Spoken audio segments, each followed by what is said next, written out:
Bonjour à tous. Aujourd'hui encore, je colle à l'actualité du Covid même si ce n'est pas mon sujet de prédilection. Je réagis à une question d'un journaliste posée à un manifestant anti-pass sanitaire. Alors comment vous vous informez? Je préfère ne pas le dire. Mes sources d'information ne sont pas des sources officielles. D'abord, j'imagine que vous êtes comme moi surpris par la question. On s'attend d'un journaliste qu'il interroge le manifestant sur ses motivations à défiler, pour mieux informer ensuite ses auditeurs. Avez-vous déjà entendu une telle question lors d'une manif, quel que soit le sujet de la contestation?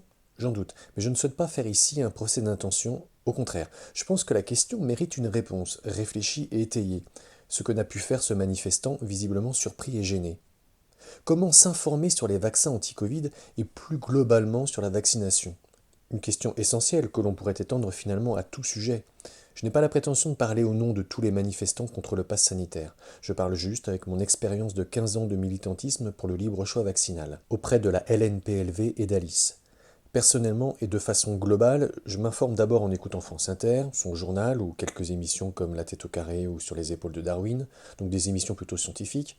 Sur le média télé, j'apprécie certains documentaires d'Arte ou de France 2 avec Élise Lucet.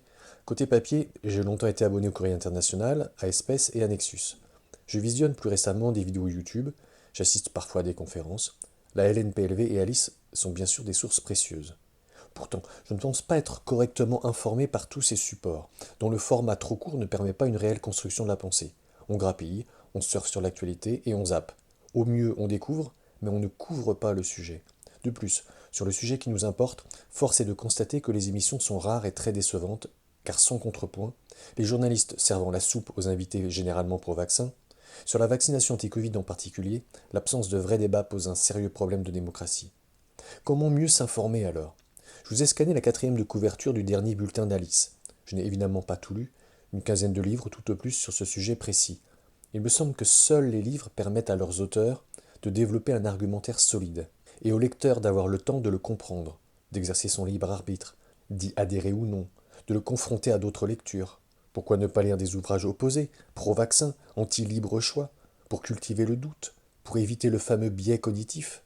Je vous parlerai même prochainement d'un livre préfacé par Alain Fischer. Sur les nouveaux vaccins à ARN, c'est plus compliqué, car la littérature est rare due au manque de recul. Je visite donc certains blogs, comme ceux de l'épidémiologiste Michel Delors-Géril, et j'ai visionné les vidéos du généticien indépendant Christian Vélo. Deux noms familiers si vous suivez mes vidéos en moins de deux. Lire, c'est un effort, ça prend du temps, mais ça éveille, ça nourrit. Évidemment, je n'aurais pas pu élaborer une telle réponse si j'avais été interrogé à mon tour par un journaliste lors du rassemblement du 24 juillet. Je n'ai d'ailleurs bizarrement croisé aucun journaliste. Pourtant, au moins 3000 manifestants dans une petite ville de province, en plein mois de juillet, ce n'est pas un événement mineur. Il y avait là matière pour un journaliste à comprendre et témoigner des raisons de cette colère qui soulève une partie de la France.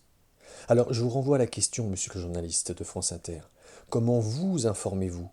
En lisant des dépêches de l'AFP, qui portent trop bien leur nom? En étant juste une courroie de transmission des annonces gouvernementales? C'est quoi votre métier exactement? Quel sens? Quelle mission? Quelle déontologie quand vous faites un micro-trottoir? Quelle place pour le citoyen qui vous écoute et dont vous parlez sans vraiment le connaître?